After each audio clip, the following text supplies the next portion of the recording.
Строительство спортивной и детской площадок в одном из микрорайонов Сыктывкара сегодня проинспектировали партийцы-единороссы.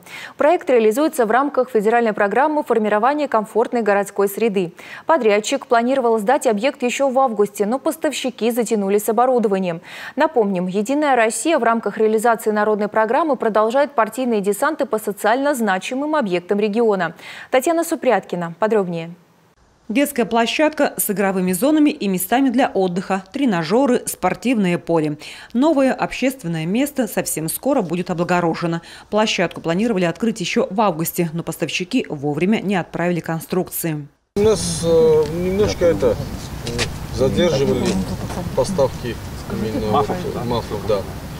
Из-за этого остальные работы тоже задержались. За новую площадку проголосовали сами жители. Здесь рядом детский сад, школа, большой жилой квартал. А выйти прогуляться с детьми или позаниматься спортом негде. Оборудованной игровой зоны поблизости нету. Мы всегда принимаем активное участие, подключаем родителей, потому что родительское сообщество достаточно активное. Поэтому мы очень рады, что открыта вот такая площадка рядом с нами по соседству. И мы наблюдали за рождением этой площадки.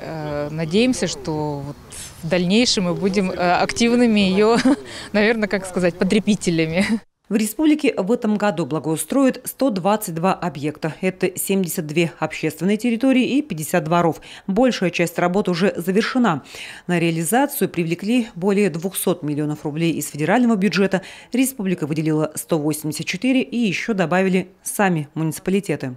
В этом году по Сыктывкару реализуется 11 проектов. Про конкретно объект Малышева 13, на котором мы сейчас находимся.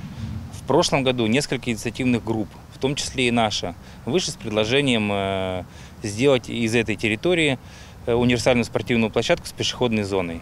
За нее проголосовало более 2000 человек.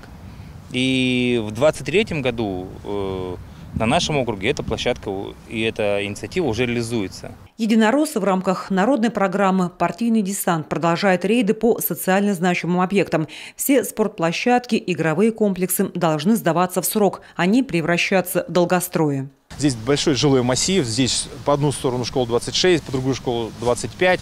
Безусловно, такие площадки они будут использоваться, дети здесь будут играть. И самое важное теперь уже подумать всем нам, и управлению образования, и управлению физкультуры и спорта города, мне как депутатов, с руководителями всех этих учреждений, как мы можем правильно загрузить эту площадку для того, чтобы люди здесь отдыхали полной грудью. Голосование в рамках комфортной городской среды на следующий год уже завершено. Определены новые объекты для благоустройства, а значит, облик городов и районов продолжит обновляться.